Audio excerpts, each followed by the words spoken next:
Vamos a continuar el ciclo de conferencias. Hemos ganado un poquito de tiempo. Sé que ya está por ahí la doctora Verónica Bunge.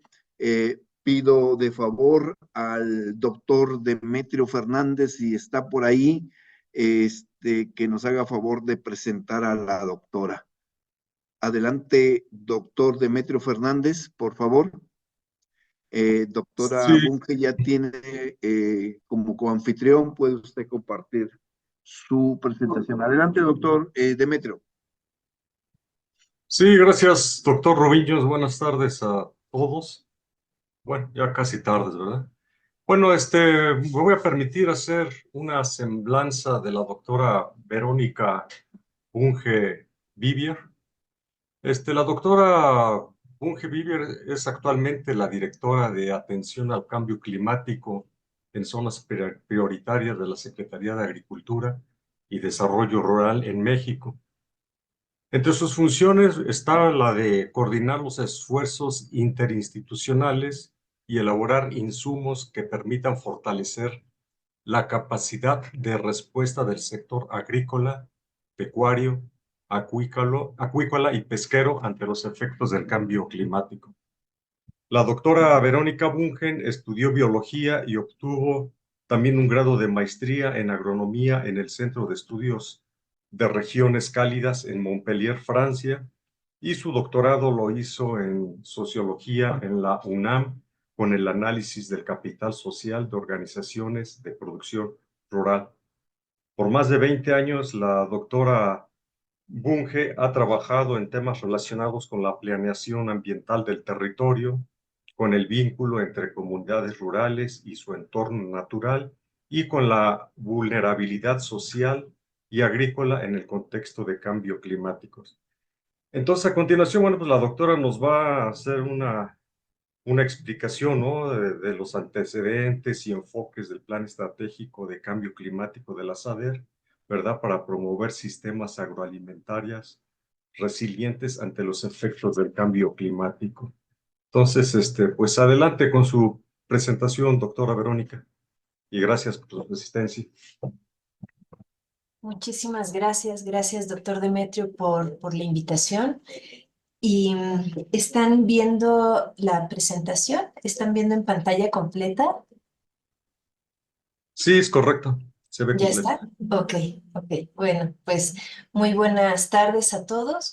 Efectivamente, la solicitud en este caso, en este Día Mundial del Agua, fue platicarles sobre el cambio climático en la agricultura y creo que viene muy bien después de esta exposición de la doctora Marta Bautista, en donde habla de estas grandes obras y cómo poderlas desahogar y digamos, la incertidumbre que guarda también su llenado y su liberación, ¿no? La liberación del agua que, que contienen. Entonces, aquí les voy a platicar un poco acerca de estos modelos que existen de escenarios de cambio climático y la incertidumbre que está asociada a los mismos.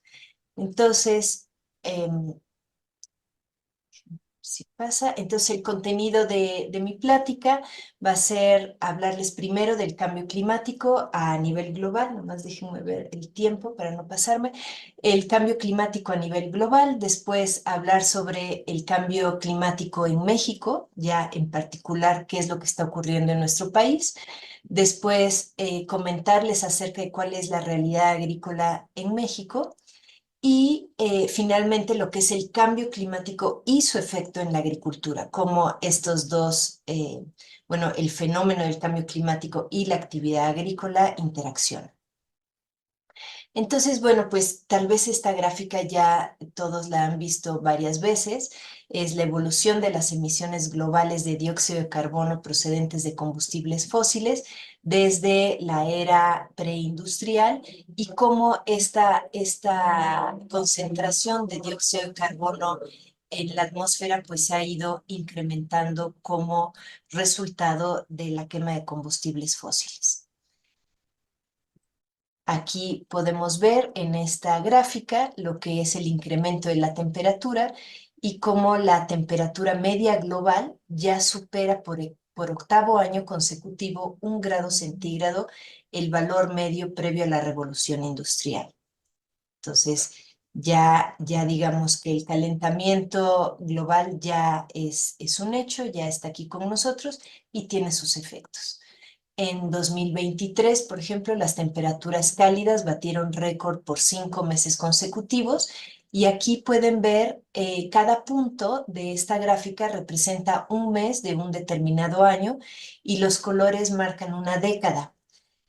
Los meses de 2023 están marcados en anaranjado. Entonces pueden ustedes ver cómo de esta variación en casi todos los meses, bueno, no, en enero no, en febrero no fue el más cálido, marzo tampoco, abril tampoco, mayo casi, pero lo que es junio, julio, agosto, septiembre y octubre fueron los meses más cálidos reportados desde que se reportan las temperaturas anuales a nivel global. Ahora bien, el cambio climático también tenemos sumideros naturales de dióxido de carbono y estos grandes sumideros son el suelo y el océano. Y en realidad estos dos elementos, tanto el suelo como el océano, más o menos absorben la mitad de las emisiones de CO2 atmosférico. Entonces aquí podemos ir viendo cómo esto pues ha ido evolucionando, digamos, tiene una capacidad finita de poder absorber dióxido de carbono, tanto el suelo como el océano, y se está incrementando, estamos llegando pues a su capacidad, digamos, de carga. Entonces, finalmente, para lo que sería esta parte del cambio climático a nivel global, podemos ver que el aumento de la temperatura global de la superficie pues está generando que en 2023 fue el año más cálido registrado. También se calientan los océanos y desde 1969 los océanos de manera general han incrementado su temperatura en 0.33 grados centígrados. Hay una evidente disminución del hielo marino del Ártico. Desde el año 2000, Groenlandia ha perdido más de 4.000 millones de toneladas de hielo. Y si esto continúa así, digamos que si Groenlandia se derritiera por completo, el nivel global del mar podría aumentar hasta en 7 metros. Eso, aumentar, que el nivel del mar aumente en 7 metros, pues desaparecen muchas de las ciudades costeras que conocemos actualmente, tanto en nuestro país como a nivel global. Entonces, ¿qué pasó al segundo tema que es ya vamos a enfocarnos en qué pasa con el cambio climático, pero en México? Entonces, México es un país particularmente vulnerable al cambio climático, tanto por sus características geográficas que lo ubican entre dos océanos, como por las condiciones sociales desfavorables que tenemos, sobre todo en el medio rural. ¿Y cuáles son estos efectos del cambio climático que el Instituto Nacional de Ecología y Cambio Climático ha identificado? Son que el país se ha vuelto más cálido desde la década de 1960. Acá traigo mucha agua. Las temperaturas promedio a nivel nacional aumentaron 0.85 grados centígrados y las temperaturas invernales 1.3 grados centígrados. Se ha reducido la cantidad de días más frescos desde los años 60 del siglo pasado y hay más frecuencia de noches cálidas. Esto, ustedes saben, pues afecta a muchos de los cultivos que tenemos en el país, como la manzana, por ejemplo, que requiere de ciertos días frescos que ya no está teniendo la cantidad que necesita. Y en el sureste vemos que la precipitación ha disminuido desde hace más o menos medio siglo. Entonces, veamos ahora algunas de las proyecciones que les comenté en un inicio del cambio climático en términos de lo que es la temperatura. Aquí lo que estamos viendo son, bueno, se modelaron cuatro modelos de circulación general, se hicieron los escenarios para 4 modelos de circulación general con RCP 8.5. El RCP es simplemente lo que es la trayectoria que uno espera que va a tener nuestras acciones con relación a la reducción de dióxido de carbono, bueno, dióxido de carbono y todos los gases de efecto invernadero. Entonces el 8.5 es el más pesimista de todos. Es en el caso de que no hagamos nada, ¿qué es lo que va a suceder? ¿Sí? Si todo sigue de manera inercial y nadie hace ningún esfuerzo por reducir las emisiones, ¿qué es lo que pasaría?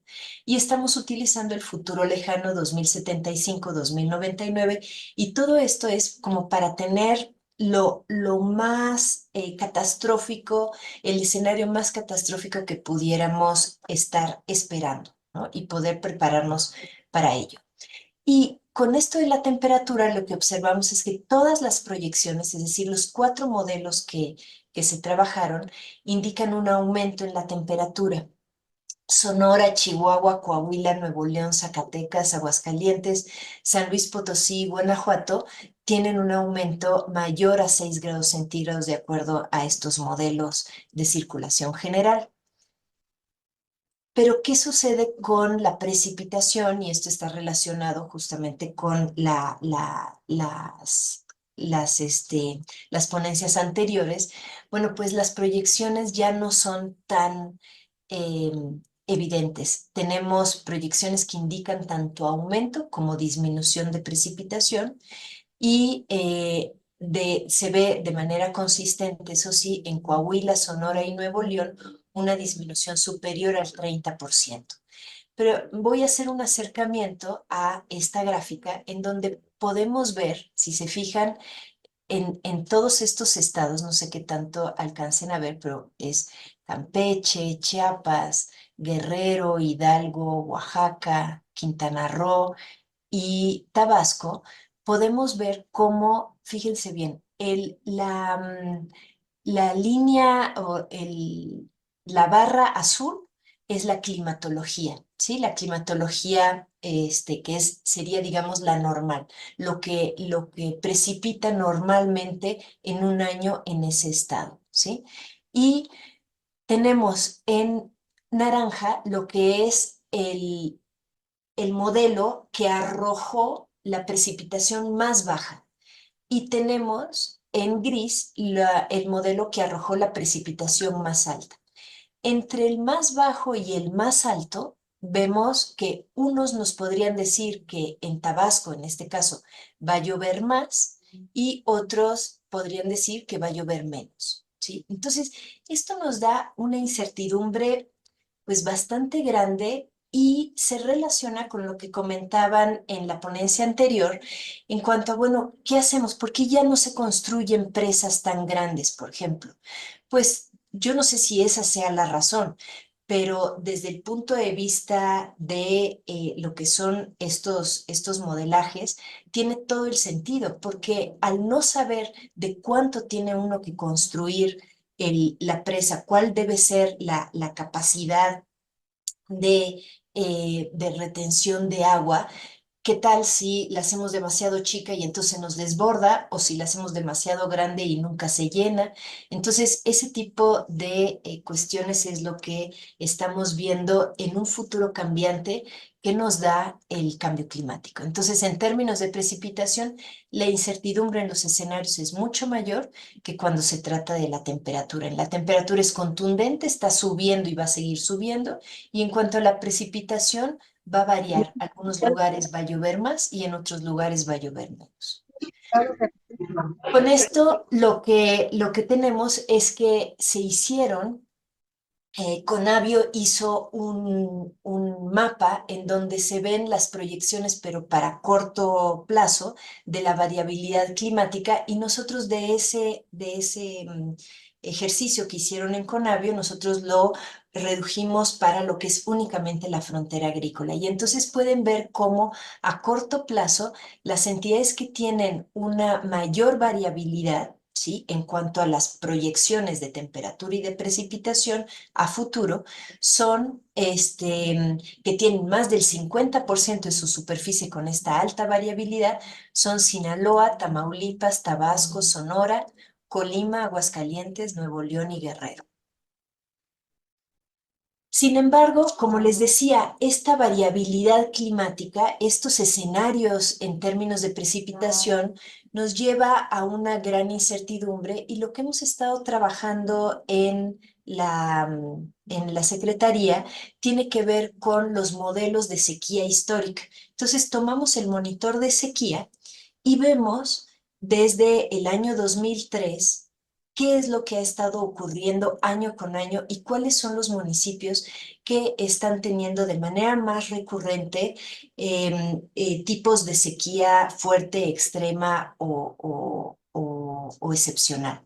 Y en aquí lo que modelamos es la exposición de sequías que tiene no solo esta recurrencia de sequía a lo largo de 15, 20 años, sino también la prolongación, es decir, no es lo mismo que la sequía me pegue solo un año y el año siguiente ya esté bien, a que tenga en un mismo municipio, en una misma zona, sequía durante 3 años consecutivos, porque esto me va a generar toda una serie de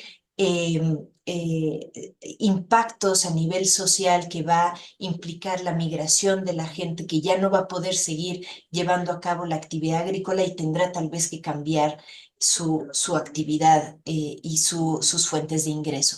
Entonces tenemos lo que hemos modelado, lo que es la exposición a sequía con la recurrencia y la prolongación, la percepción de la sequía también, que tienen, esto lo obtenemos del Censo Agropecuario de INEGI, por ejemplo, tenemos el último, el de 2022, y también metemos en el modelo lo que es la agricultura de temporal, considerando que si tengo agricultura de temporal, pues soy más sensible a la sequía que si tuviera riego. Entonces, el porcentaje de superficie de agricultura de temporal y lo que es la erosión de suelos. Los suelos más erosionados son más susceptibles también a los eventos de sequía, son más sensibles. Y con esto lo que hemos obtenido, bueno, pues un mapa, ¿no? Para cada uno de ellos, pero juntamos cada uno de estos mapas y obtenemos de esta manera cuáles son los municipios que pueden tener mayor impacto a la sequía, bueno, que su actividad agrícola puede tener mayor impacto. Y estamos aquí, por ejemplo, modelando, aquí les estoy enseñando solo primavera y verano, no les estoy enseñando el ciclo otoño-invierno, ¿no? Pero se hace para cada uno de los ciclos para poder ver qué es lo que está ocurriendo dado que no contamos con esta pues confianza en términos de los escenarios a futuro. Pero además de ser vulnerables, además de que la agricultura es sensible al cambio climático, pues también somos contribuidores a este cambio climático y quiero mostrarles pues que en 2019 las emisiones netas de gases y compuestos de efecto invernadero del país fueron de 737 millones de toneladas de CO2 equivalente y el sector agropecuario contribuyó con el 19% de estas emisiones. Lo que tenemos aquí podemos ver más o menos cómo se distribuye estas emisiones. El sector energía, que es tanto la producción de energía como el transporte, tiene un 64% y en segundo lugar tenemos la agricultura considera agricultura y ganadería. Y de esto pues tenemos 15% de este 19%, 15% que se debe a la ganadería, que es principalmente por la fermentación entérica y el manejo de las excretas, y tenemos 4% en fuentes agregadas, que viene principalmente el uso de fertilizantes sintéticos utilizados para la agricultura. Y aquí un poquito, bueno, cómo se dividen estas emisiones por tipo de gas. Entonces tenemos aquí el metano. Bueno, estas son las netas. Hemos incrementado en estos años 24%, de 1990 a 2019 en 24% las emisiones netas, y en cuanto al metano ha incrementado 12% sus emisiones provenientes principalmente de la ganadería, 42% hemos incrementado el óxido nitroso, que viene principalmente de la aplicación de fertilizantes, y 50% las emisiones de dióxido de carbono, que vienen principalmente de lo que son las quemas agrícolas, pero también del laboreo. Entonces, ¿cuáles son nuestros compromisos a nivel internacional en términos de cambio climático?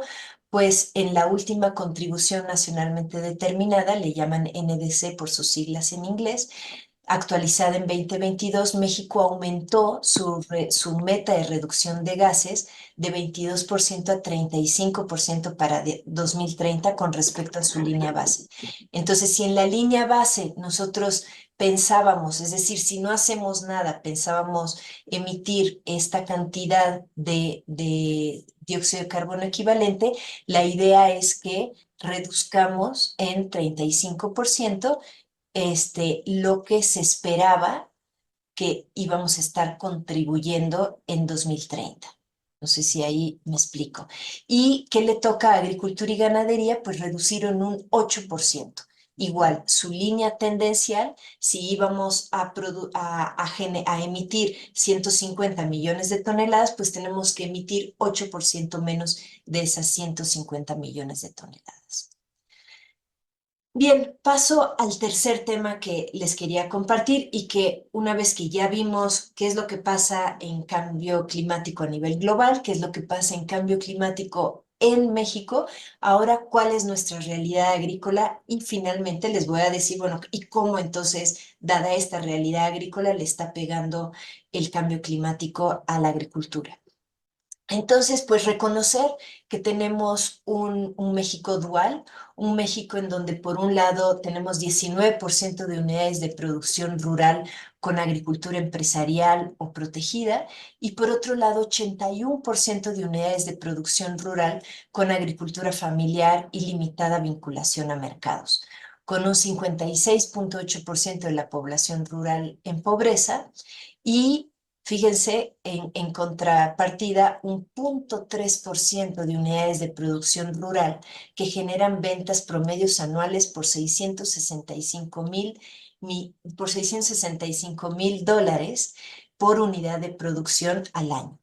Entonces, vemos estas dualidades, estas diferencias importantes que nos llevan a que evidentemente la atención que se le tiene que dar a las unidades de producción, a la agricultura en general en México, pues tiene que ir orientada a necesidades distintas. En términos también de esta realidad, pues tenemos recursos genéticos, las aportaciones de México al mundo son muchísimas, maíz, cacao, vainilla, bueno, la nochebuena, el tomate rojo y muchas más. Y estos recursos genéticos, pues lo que tenemos es que las unidades de producción, el 71% utiliza semilla mejorada y el 29% utiliza semilla criolla.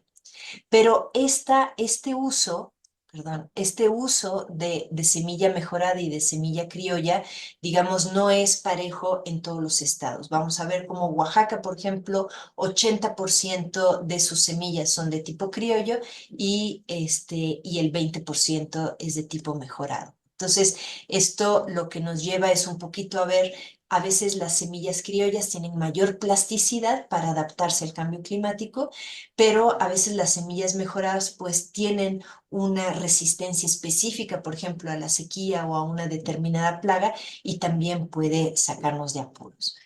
Entonces, eso en cuanto a los recursos genéticos y en cuanto a la situación de los suelos en México, pues lamentablemente tenemos que 63% de ellos presenta algún grado de deterioro y en el último censo agropecuario encontramos que el 26% de las unidades de producción manifiestan que su principal problema para la producción tiene que ver con la fertilidad de sus suelos. Aquí tengo esta lámina en donde pueden ver cómo Oaxaca justamente utiliza un poco, incluso menos del 20% de semilla mejorada y casi toda la semilla que utiliza es semilla criolla, ¿no? Aquí vemos San Luis Potosí, Nuevo León, Veracruz, es decir, lo que está en naranja es la semilla, perdón, esto es proporción de superficie sembrada con semilla mejorada. Eh, Está justo al revés los colores, una disculpa.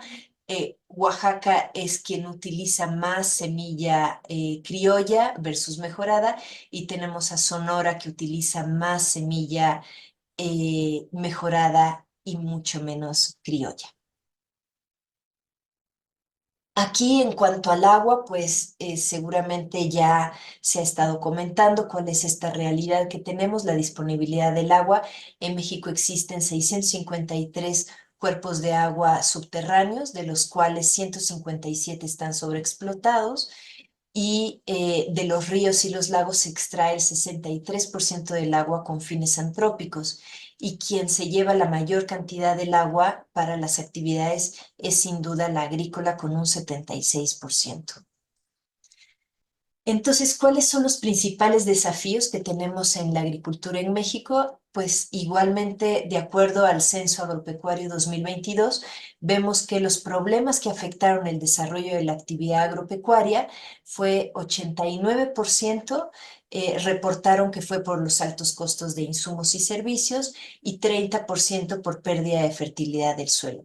Pues vean, es 30%, no 26% lo que tenemos. Y en cuanto a las pérdidas por algún factor climático o biológico, encontramos que el 88% de estos factores climático-biológico se refiere a los climáticos, a factores climáticos, y el 51% a factores biológicos. Entonces, ¿cuáles son las manifestaciones de los efectos del cambio climático? Esta es ya la última etapa de mi presentación y es entonces cómo el cambio climático está afectando directamente a la agricultura. Entonces la va a afectar en dos sentidos. Por un lado, las variaciones de temperatura. Entonces tenemos con las variaciones de temperatura reducción en los rendimientos de los cultivos, reducción en la disponibilidad de agua, aumento en la susceptibilidad de plagas y enfermedades, aumento en el riesgo de fuegos devastadores, reducción de la superficie apta para algunos cultivos, etc. Y en cuanto a los eventos hidrometeorológicos extremos, como pudieran ser inundaciones, sequías, heladas o granizadas, tenemos daños severos a los cultivos, erosión del suelo, imposibilidad para cultivar por saturación hídrica, efectos adversos en la calidad del agua, el estrés hídrico cuando se trata de sequías, aumento en la mortalidad de ganado, entre otros. Entonces, ¿cómo medimos nosotros lo que es la vulnerabilidad que tiene la agricultura al cambio climático? Ya les mostré anteriormente un ejercicio que llevamos a cabo para lo que es la vulnerabilidad a la sequía y nada más decirles cómo se construye esta vulnerabilidad. Entonces, por un lado, por la exposición, es decir, un territorio que tan expuesto está a un determinado evento de huracanes, de sequías, es decir, si estamos en la Ciudad de México, la exposición a huracanes pues va a ser mínima, tal vez la exposición será más bien a los residuos que puede dejar un huracán, como fuertes lluvias, pero digamos, cada sitio, cada región va a tener una mayor o menor exposición a estos eventos. A esto le vamos a sumar nuestra sensibilidad, ¿no? Que esta sensibilidad puede ser, pues si lo que predomina es la agricultura de temporal o tenemos más agricultura de riego, cómo se encuentran nuestros suelos, cuál es la integridad ecológica de nuestro territorio, cómo se encuentran nuestros acuíferos, etcétera, porque todo esto nos va a permitir responder de alguna manera a esta exposición. Y finalmente tenemos esta capacidad de adaptación que se resta a la exposición y a la sensibilidad y esta capacidad de adaptación pues es qué tanto podemos nosotros prever, por ejemplo, un determinado evento y que nos podamos proteger ante ese evento, qué tanto podemos después también dar una atención a aquellas comunidades que quedaron más afectadas por esta exposición. Entonces, todo esto tiene que ver con la capacidad de adaptación y entonces le resta a esta exposición y sensibilidad, y de esta manera nos da lo que es la vulnerabilidad. Y entonces, en términos de sensibilidad, ¿qué componentes podemos atender? Pues podemos atender la calidad de los suelos para atender el problema de la degradación de los suelos.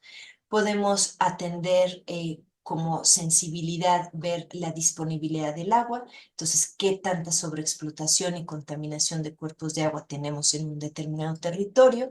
Podemos ver la diversidad genética, qué tanta erosión genética tenemos de determinados cultivos, ¿sí? Por eso es muy importante el mantener esta diversidad genética, el contar con los recursos genéticos para poder tener una mayor plasticidad y poder, justamente con la investigación, desarrollar ejemplares que puedan permitirnos tener una mayor adaptabilidad a los cambios que nos tenemos que enfrentar. Y por último, la diversidad cultural. Esto también es algo que nos puede hacer muy sensibles si existe un deterioro y desgaste de los conocimientos, de las prácticas, los rituales y los manejos de las especies cultivadas y nativas. En cuanto a la capacidad de adaptación, tenemos sistemas de información oportuna del tiempo atmosférico o la difusión de prácticas resilientes. Esto nos va a permitir adaptarnos mejor, y entonces le restamos a nuestra vulnerabilidad. La coordinación interinstitucional no es lo mismo que estemos coordinados protección civil, con agricultura, con el Servicio Meteorológico Nacional, que estemos todos coordinados y podamos atender y prever un posible desastre, así cada quien jala por su lado y no hay coherencia en nuestros programas, ¿verdad?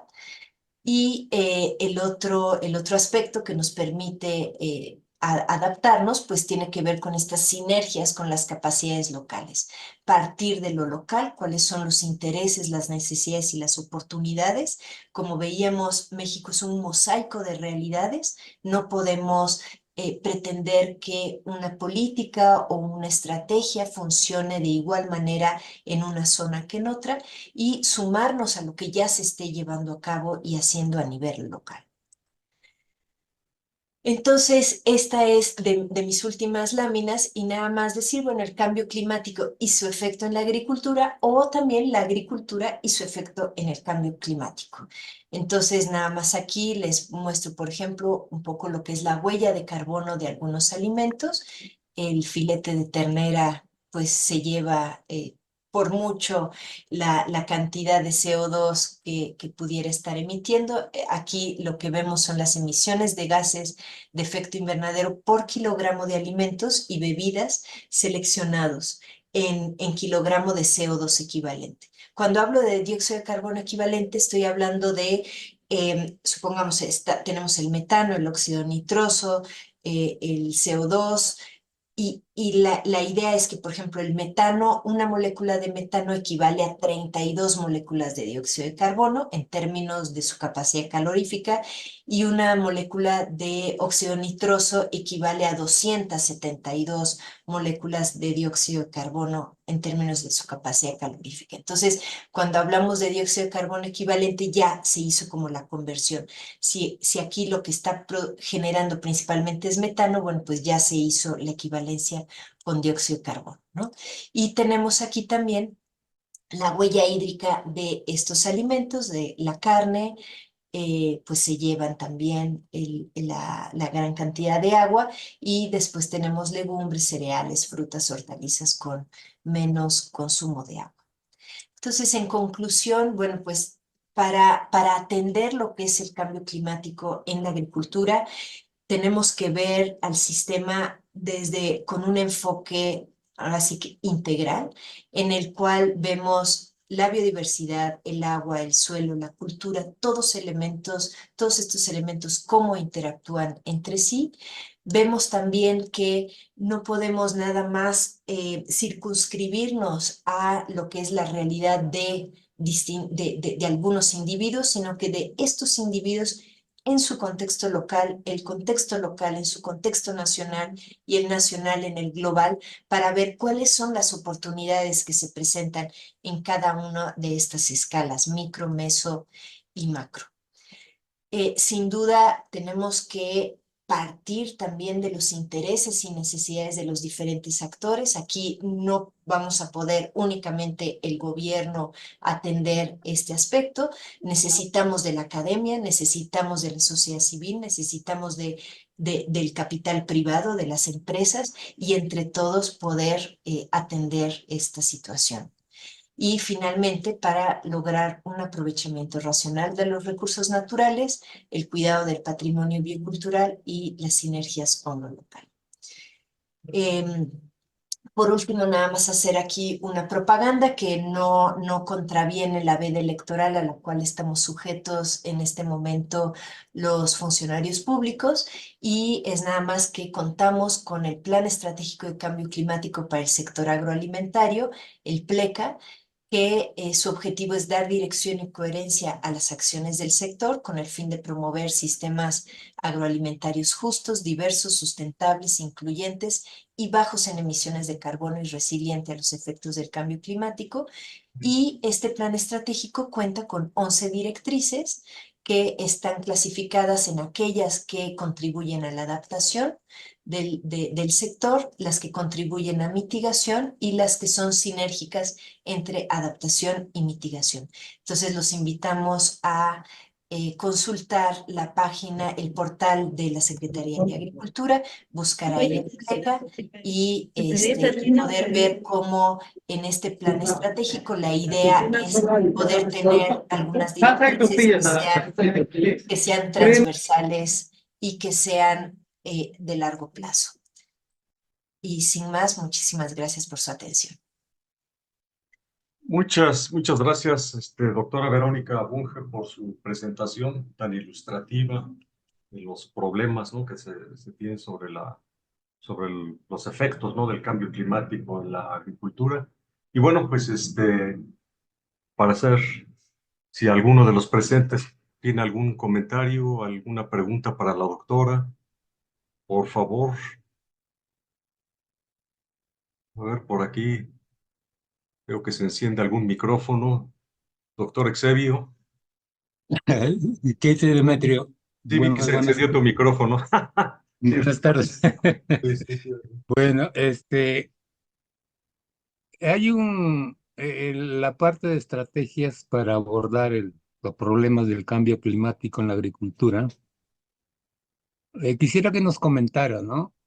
A nivel ya de los grandes sistemas de riego, llámese distritos y unidades, ¿qué se está implementando o cuál sería la estrategia para recuperar volúmenes, sobre todo en esta época del cambio climático, con respecto a la disponibilidad de agua?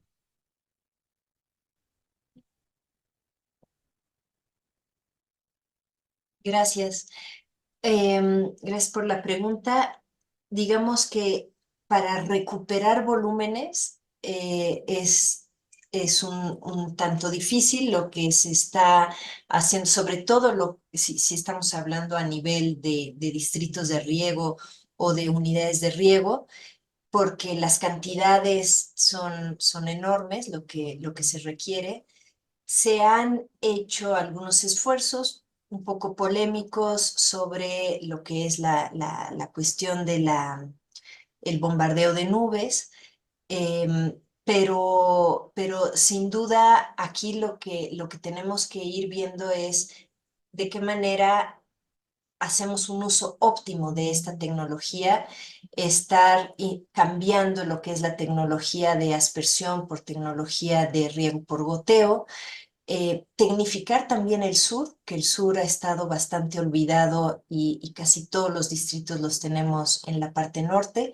Entonces, principalmente lo que tiene que ver con el uso óptimo y eficiente del agua, El riego, por ejemplo, el riego rodado, sabemos que desperdicia, se evapora muchísima agua. Entonces, digamos que todas las innovaciones tienen que ir orientadas en ese sentido y sin duda, pues de manera sinérgica entre fondos públicos y privados, tendríamos que estar trabajando en optimizar el uso de este recurso. Sí, me estaba refiriendo, doctora, como usted acaba de mencionar, a la eficiencia del uso del agua de riego. Las eficiencias, digamos, del uso del agua con respecto a las láminas y volúmenes netos, los que realmente aprovechan los cultivos, pues hay una diferencia muy grande entre el volumen que se extrae de la fuente de abastecimiento, ¿no? Me refiero específicamente al manejo del agua. Se desperdicia mucha agua. Bueno, eso de se desperdicia también tiene sus partes positivas, ¿no? La recarga de los acuíferos, sobre todo en la meseta mexicana, digamos, con respecto al área de riego. Entonces, comprendemos que es muy difícil, ¿no? Tentativamente podemos hacer planeación, podemos hacer, digamos, la parte de capacitación, concientización, pero la parte más álgida, más difícil, es la parte de campo. ¿Cómo optimizar lo que usted ha dicho, ¿no? Cómo optimizar el uso de los recursos escasos, caros y contaminados, como es el agua, ¿no? Entonces, yo creo que por ahí sería una estrategia muy importante de poder, digamos, incluir como una estrategia clave, lógicamente, implementada con presupuestos, capacitación y concientización, ¿no? Al productor mexicano en lo que se refiere al manejo, aprovechamiento y optimización del uso del agua de riego de cultivos, ¿no? Eso es lo que yo pudiera comentar, doctora, ¿no? Sí, en ese aspecto, pues también contarles, ¿no? Que se está trabajando de manera importante con el IMTA y con Conagua para lo que es la estimación de la huella hídrica de los cultivos y entonces poder realmente ver cuánto necesita el cultivo, porque a veces el riego pues no se hace o en el momento adecuado o en la cantidad adecuada y entonces hay un desperdicio del recurso. Entonces se está trabajando en lo que es esta huella hídrica de diferentes cultivos y en diferentes regiones, con evapotranspiraciones distintas. Se está trabajando también con probando sensores de humedad para poder determinar cuál es el momento correcto de llevar a cabo estos riegos. Y bueno, al respecto, si quisieran más información, el maestro Noé Mejía es quien está más familiarizado con estos trabajos que se están llevando a cabo. Ah, felicidades, gracias, Demetrio. Sí, sí, muy bien, doctor Exevio. Pues, yo tengo alguna pregunta, ¿no? Aprovechando, doctora. Por ahí nos mostraba usted un esquema de vulnerabilidad, ¿no? Y la vulnerabilidad, bueno, pues incluía la exposición, sensibilidad y la capacidad de adaptación. Entonces, mi pregunta es, este, ¿qué acciones considera usted que pudieran adaptarse en las zonas de riego específicamente? Ahorita ya habló del bombardeo de nubes, que son otro tipo de acciones, pero un poco más específico en zonas de riego que pudieran, pues mejorar, ¿no? Esos valores de huella hídrica por ahí que nos indicaba. Sí, seguramente como capacidad de respuesta está la parte desde evitar, ¿no? Tener sistemas de riego que nos permitan aguantar la cantidad de agua que tenemos en los embalses por más tiempo. Y si hacemos un uso óptimo, pues esta cantidad podría mantenerse, digamos, podría ser suficiente para más usos, ¿no? perdón, no más usos, más riegos. Si conocemos también la cantidad que requieren los cultivos y no les ponemos de más y lo ponemos en los momentos precisos de igual manera. Entonces creo que todo está orientado en este momento a esa parte.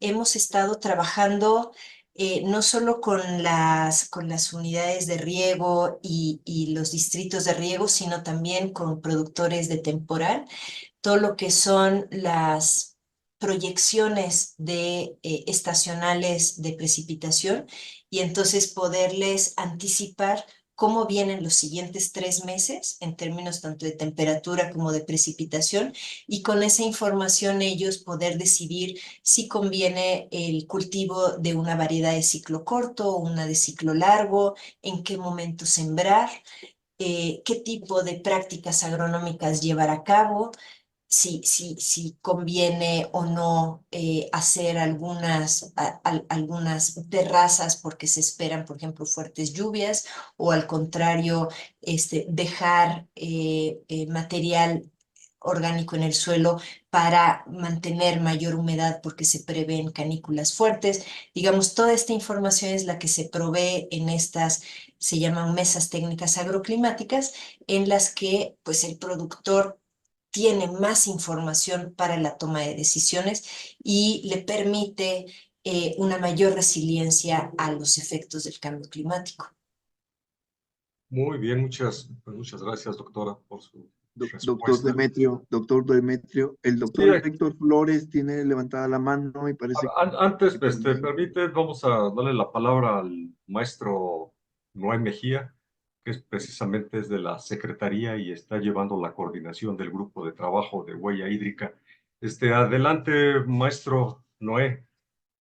Sí, gracias, doctor Demetrio. Gracias, aprovechando la participación aquí de la doctora Bunge. Nada más quisiera hacer un par de comentarios acerca de lo que se está ahorita tocando, el tema de las estrategias de adaptación al cambio climático. Y bueno, la forma en que los está visualizando es desde el mismo proceso de captación de agua. Es decir, ahorita hemos hablado de lo que es el riego, pero sin embargo, todos mundos sabemos que la principal producción tanto la producción como de los productores, pues se encuentran en agricultura temporal y que ellos dependen finalmente de lo que es la lluvia. Entonces, entre estas medidas de adaptación, pues está precisamente en lo que es promover sistemas de captación más eficientes, sí, pero de manera, como decía la doctora Bunge, de manera sistémica, es decir, desde un enfoque de cuenca, porque todo lo que ocurre en la parte de arriba, pues repercute en la parte del medio de abajo de la cuenca. Y bueno, tienen que hacerse estos sistemas de captación, sí, oportunos, pero también que sean eficientes sin alterar el ciclo hidrológico. El segundo punto es, bueno, ya lo que se ha comentado, que sí, efectivamente, los niveles de eficiencia y tanto en lo que es la conducción hacia los distritos de riego, las unidades, como en el sistema de canales, pues andan ahí por el orden del 50% en cuanto a nivel de eficiencia. Entonces, eso obviamente implica inversión para lo que es la modernización, la tecnificación o la rehabilitación de esta infraestructura hidroagrícola, ¿no? Pero, y que bueno, se ha habido recursos, pero no han sido obviamente los suficientes, los necesarios. Entonces ahí tenemos también un tema que hay que tomar en consideración en cuanto al uso eficiente del agua. Y el tercer elemento es las prácticas que se están promoviendo para el uso eficiente del agua, como es por ejemplo, ¿no? La reconversión productiva en aquellas zonas donde ciertos cultivos que actualmente están establecidos, sobre todo en la cuestión de agricultura controlada, pues están utilizando o sobreexplotando mantos acuíferos, es decir, el agua que se está utilizando es más a la que se está proveniendo de cuerpos internos o cuerpos externos, y por lo tanto eso implica hacer una revisión para hacer la reconversión productiva a cultivos que realmente, ya sea por su requerimiento de agua o por su resistencia a la sequía, puedan ser un poco más adaptables. El otro tema es lo que son prácticas como tales, pues el caso de la agricultura de conservación o de la labranza mínima, sistemas de producción en los que al hacer una protección de la superficie con cubierta vegetal, pues aprovecha más la humedad y aumenta o ayuda a incrementar más su productividad. Desde luego están otras actividades como es el cambio de las fechas de riego, es decir, en los distritos de riego están revisando cuáles son las fechas más adecuadas para tomar en consideración estas variaciones de temperatura o de disponibilidad de lluvia para mover esas fechas para sacar un mejor o hacer un mejor uso del agua, ¿no? Y finalmente, algo que se tocó hace un momento, pues es el tema de la huella hídrica. Sí, efectivamente, se está haciendo este trabajo de colaboración con diversas instituciones. De hecho, es un grupo más amplio, es un grupo donde participan 9 instituciones, es un grupo que le llamamos Grupo eh, de Trabajo sobre Huella Hídrica, en la que estamos llevando a cabo este proceso por un lado, de revisar con distintos modelos cuáles son los más adaptables a México en cuanto a sistema para la estimación de huella hídrica, al cálculo, ya sea a nivel de distrito, a nivel de módulo, a nivel de unidad de producción, y en los 86 distritos de riego del país estamos haciendo este esfuerzo colectivo de estimar la huella. Algunas personas, ahorita estaba viendo en el chat que están preguntando si ya está disponible la información. Estamos en proceso, está en proceso de desarrollo este proyecto, pero seguramente una vez que se tengan los resultados que hayan sido calibrados, que hayan sido revisados por el grupo de trabajo, pues seguramente se podrían poner a disposición. Entonces, sean los comentarios nada más que quería hacer al calce. Muchísimas gracias. Sí, muchas gracias, maestro René, por las precisiones. Le agradezco. Adelante, doctor Héctor Flores. Muchas gracias. Bien, pues primero felicitar a la doctora por la presentación del resumen, ¿no? De cambio climático y agricultura. Creo yo que es un reto el intentar desarrollar planes para la mitigación y adaptación. Creo yo que hay mucho por hacer todavía.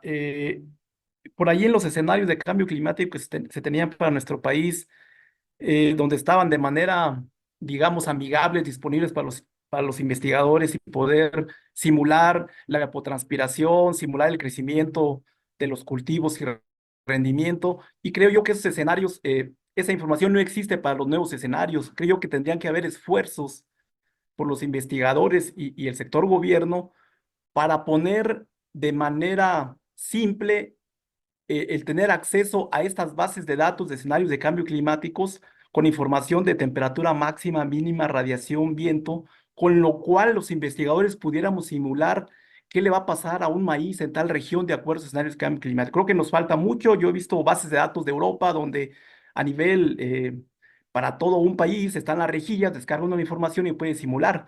Eso por un lado. Entonces yo creo que tendría que seguir apoyándose esa parte. Se ha hecho, pero desafortunadamente como que no hay continuidad, como que cambios de gobierno y se pierden esas bases de datos, no se actualizan, no se ponen a la mano. Yo recuerdo el INTA tenía unas bases de datos climáticos para los escenarios antiguos, ¿no? No para los nuevos. Entonces, para de alguna forma facilitarle al investigador ese acceso a la información climática para estos escenarios, pues tendrían que apoyarse y realizarse esfuerzos, por un lado. La otra, como mencionaba bien, doctora, pues la gran diversidad del país, la diversidad de climas, de suelos, la erosión, pues yo creo que requiere la elaboración de planes de mitigación y adaptación locales, donde podamos estar simulando a nivel regiones específicas qué le va a pasar si tenemos una región productora de trigo, qué le va a pasar bajo estos escenarios de cambio climático, en una región productora de maíz, donde podamos proponer a lo mejor diferentes fechas de siembra, diferentes híbridos, a lo mejor reconversión de cultivos, porque con estos subidas de temperaturas probablemente va a impactar en la producción de biomasa y rendimientos. Creo yo que el trabajo es titánico, pero bueno, me doy cuenta que están haciendo algunos esfuerzos, pero que deben de continuar y que así como se desarrollan planes de mitigación y adaptación para la sequía a nivel local, que es otro tema, pues también tenemos que tenerlos para cambio climático. Que por ahí hace algunos años se hicieron algunos esfuerzos para algunos estados, se desarrollaron algunos planes de mitigación. Creo que se tienen que ir adaptando, mejorando, pero creo yo que hay mucho por hacer. No sé si pudiera comentarnos algo al respecto, doctora Verónica. Claro que sí, muchísimas gracias. por la pregunta. Y bueno, totalmente de acuerdo que necesitamos tener la información disponible para que la academia, el estudiantado pueda generar estos escenarios, pueda proponer la vulnerabilidad, por ejemplo, de diferentes territorios. Y en efecto, todo lo que es la adaptación es a nivel local, no lo podemos hacer a nivel de país, ni siquiera regional, ¿no? En cuanto a los escenarios de cambio climático, déjeme comentarle que estos escenarios no consideran las anomalías por mes, ¿sí? Ese es un problema con el cual nos hemos encontrado y bueno, pues si la academia puede resolverlo, nosotros encantados de utilizarlo, pero actualmente estos escenarios que tenemos nos dicen qué es lo que va a pasar en un determinado territorio a corto, mediano y largo plazo, ¿no? ¿Y de dónde sacan la información? Pues de acumulados anuales. Entonces, de acumulados anuales van haciendo esta proyección. Pero en agricultura no nos interesa el acumulado anual porque hemos visto que el acumulado anual tal vez no hay gran diferencia, ¿sí? Si nosotros vemos una anomalía de año con año en cuanto a la precipitación total que cae, pero lo que sí vemos es que en los meses en donde la fenología de un determinado cultivo requiere más agua, resulta que en ese mes, en el mes de julio, por ejemplo, en algunas zonas tenemos canículas cada vez más largas y ahí perdemos toda la cosecha, ¿no? Entonces, en los momentos en donde normalmente llovía, ahora llueve tal vez todo en 2 días y eso no nos sirve en la agricultura, ¿no? Entonces, estamos ahora haciendo modelaciones con las anomalías históricas para poder ver mes con mes cuándo es el momento que pudiera ser como más vulnerable para determinados cultivos y en determinadas regiones, ¿no? En el norte es mucho el ciclo otoño-invierno, en el centro-sur es más ciclo primavera-verano y entonces allí poder ver mes con mes dónde están los problemas. Y pues sí, hay una de las preguntas dice, ¿dónde pueden estar estos mapas que ya hicieron? Los vamos a subir al portal y si no, pues yo ahí con confianza me escriben y les mandamos los shapes para que puedan trabajar, sobre todo, bueno, pues si son estudiantes y si son académicos, con mucho gusto para que nos los puedan retroalimentar y podamos seguir avanzando al respecto. Doctor Demetrio, si me permite. Adelante, adelante, doctor. Gracias, doctor Demetrio. La doctora Verónica nos habló grandemente sobre la problemática de la agricultura y las necesidades de los recursos hídricos, pero también complementó su presentación con cuestiones de pobreza y con algunas cuestiones de incertidumbre donde las variables pueden quedarse cortas o muy altas. En el caso que mostró, por ahí vi un mapa de que esta gran variabilidad se encontraba, por ejemplo, en la zona de Sinaloa, ¿no? Donde hay una gran cantidad de distritos de riego. Pero yo quería o me pregunto, doctora, hace algunos años se planeaba y se trataba de tomar decisiones a través de la productividad del agua. Luego apareció este concepto de huella hídrica, ¿no? Que son muy similares. La huella hídrica es cuánto consume de agua un kilo de un producto o una unidad métrica de un producto. Y la productividad del agua era cuánto se puede producir con 1 millar de metros cúbicos.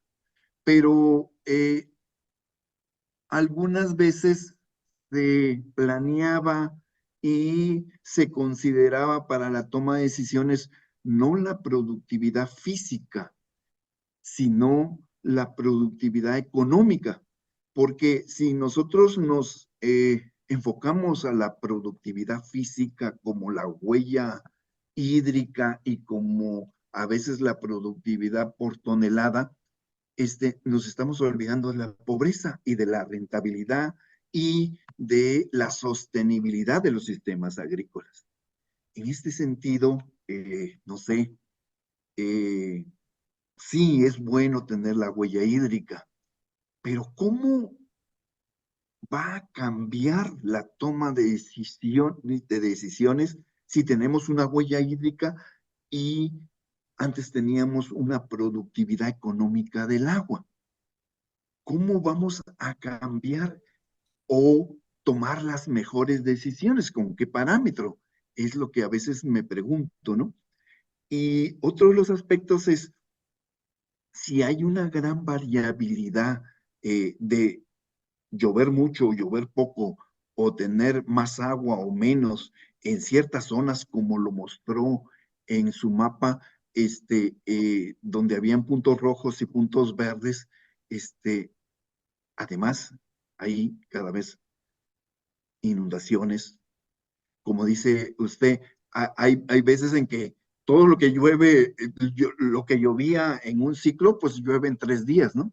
Entonces eso nos lleva a hacer medidas de prevención y mitigación, a hacer más presas, ¿no? Tal vez, o presas más pequeñas, o como usted comentaba, en relación a la exposición anterior. Entonces, pero a lo que voy, ¿cómo vamos a tomar las decisiones con eso de la huella hídrica y qué ventajas comparativas tendría con respecto a lo que se tomaba antes, ¿no? La productividad económica del agua. No sé, eso me inquieta. Sí, este, yo le daría la palabra al maestro Noé para que le respondiera y nada más comentar, para bien y para mal, el agua puede ser que tenga un valor muy bajo, ¿no? Y digo para bien porque me parece que debe ser un derecho universal, un derecho de todos, el acceso al agua, pero para mal en el sentido de que tal vez su uso se hace de manera indiscriminada y se le cuida poco, ¿no? Entonces, meterlo en el algoritmo de cuánto cuesta, de cuál es el costo que implica el uso de agua en todo lo que es el costo de producción general, ahí es en donde puede ser que no esté valorizado de la manera como realmente tendría que estar, ¿no? Pero pues le dejo a Noé si quieres complementar en este sentido de por qué están utilizando huella hídrica en este momento y qué ha pasado con la productividad eh, del agua finalmente versus la productividad del agua, ¿no? Huella hídrica. Sí, sí, gracias. Yo creo que son complementarios, doctor Luis Enrique. Juan Enrique, son complementarios porque finalmente, y no solamente es la productividad del agua, ¿no? Si también ahora lo que están midiendo es la intensidad del agua, es decir, cuánta producción por metro cúbico, o como dice usted, dice, cuánto se puede utilizar con un metro cúbico para producir un volumen de producción. Pero sin embargo, yo creo que la huella hídrica es finalmente un parámetro, un punto de referencia para tener, porque lo que nos está diciendo el estimado o el cálculo es cuál es el agua, el requerimiento de agua que debería de requerir un cultivo bajo ciertas condiciones edáficas, climatológicas o fenológicas del cultivo versus contra el agua que se está consumiendo. Y pongo un ejemplo, en el distrito 011 de Guanajuato, de acuerdo con el cálculo de huella hídrica que hicieron, pues resultó que están consumiendo el 48% más del agua que requiere el cultivo bajo condiciones normales. Y eso implica, pues, revisar cuál es cómo se está distribuyendo el agua, si es por por los derechos de concesión, si es por a lo que ahora se le llama el aguachicoleo, o si es por prácticas que no son las más adecuadas, pero finalmente la huella hídrica nos da un punto de partida de cuánta agua de consumir un cultivo. Pero no solamente eso, el propio Colegio de Posgraduados está haciendo estudios muy interesantes a partir del indicador de huella hídrica, donde está utilizando, por ejemplo, el índice de estrés hídrico o el índice de servicios de riego, ¿no? Son análisis que el Colegio de Postgraduados están llevando a cabo para tomar en consideración las condiciones de sequía o de requerimiento de cultivos en condiciones de sequía. Es decir, toma en cuenta más variables, pero, como les digo, parte de una de las bases que es la estimación de huella hídrica, ¿no? Entonces, lo que estamos haciendo ahorita, en lo que hacemos referencia hace un momento, es tener un punto de partida en los distritos de riego del país, un punto de referencia no solamente para generar recomendaciones en lo local para los distritos, sino que precisamente también nos ayude a las instancias de los 3 niveles de gobierno a delinear algunas o lo que le llamamos líneas de referencia de política pública hacia dónde tendrían que canalizar las directrices para la planeación del territorio, ¿no? Y eso está establecido precisamente en el plan sectorial, en uno de nuestros objetivos del programa sectorial para el desarrollo urbano, ¿no? Es lo que podría comentar. Sí, gracias, maestro Bien, Noel. gracias, gracias. Pues sí, es básicamente lo que estamos viendo y el enfoque que le ha dado la Secretaría de Agricultura, pues es hacia la reconversión productiva, ¿no? De sus distritos de riego, donde bueno, pues hay más consumo de agua con respecto a otros distritos para la misma producción, ¿no? Y para el mismo producto, ¿no? Miren, hay varias preguntas, vamos a dar una más. Aquí, bueno, por orden de aparición, pues tenemos al maestro Guillermo Crespo. De manera breve, ya tenemos ahí un par de minutos nada más. Entonces, maestro Crespo, por favor, adelante. Sí, buenas tardes ya. Esa es una pregunta de un usuario en Facebook que es Eire Reinaga Delgado. Hace dos preguntas. La primera, ¿existe alguna política nacional para reducir la huella de EEI en las actividades pecuarias? Y la pregunta dos, ¿quién vigila el cumplimiento de la Ley Nacional de Cambio Climático? ¿Será Profepa? No sé, punto. Hasta ahí. Existe una política nacional, sí, la GEI son los gases de efecto invernadero en las actividades pecuarias, pues hay trabajos importantes en términos de dietas para el ganado que reducen las emisiones. Ya saben que la gran cantidad de la fermentación entérica y la producción de metano se libera a través de los eructos en el caso del ganado bovino. Entonces, hay trabajos que se están haciendo para mejorar la dieta, una dieta baja en esta capacidad de fermentación, y por otro lado lo que es el manejo de las excretas. El manejo de las excretas, sobre todo en las unidades de producción con ganado estabulado, se concentra allí mucho. Generalmente lo ponen en lagunas de estabilización, y de estas lagunas pues está emitiendo una cantidad de metano enorme. Entonces, lo que se hace son biodigestores que tienen a todas estas excretas en un gran almacén, y de ahí van recuperando el biogás, y el biogás se purifica en biometano, y el biometano se puede utilizar como el gas natural, ¿no? Entonces, ¿y quién vigila el cumplimiento de la ley? La Ley General de Cambio Climático es Semarnat quien digamos, está vigilante de ella, y está el Instituto Nacional de Ecología y Cambio Climático de manera particular, que ve los avances, sobre todo en esto, en el cumplimiento de los compromisos. Y veo luego otra pregunta, pero no sé si la iba a hacer usted, Guillermo, doctor Crespo, una pregunta de Rigoberto González, de cuál es el alcance en el país sobre la información oportuna del tiempo atmosférico. El año pasado en Acapulco impactó un huracán categoría 5 y los medios de comunicación difundieron falta de información y alerta temprana. Bueno, aquí el caso del huracán Otis, pues fue un caso particular.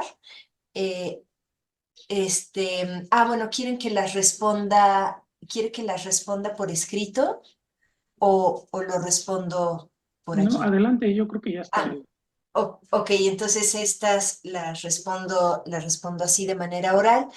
El caso del huracán Otis, pues fue un caso particular, digamos que en 12 horas cambió su trayectoria y el impacto que tuvo, pues fue eh, imposible de prever y digamos que la alerta que se dio, pues no dio tiempo para realmente que mucha gente se refugiara, aunque sí, digamos, las pérdidas humanas fueron mínimas, si bien no lo que fueron las pérdidas económicas.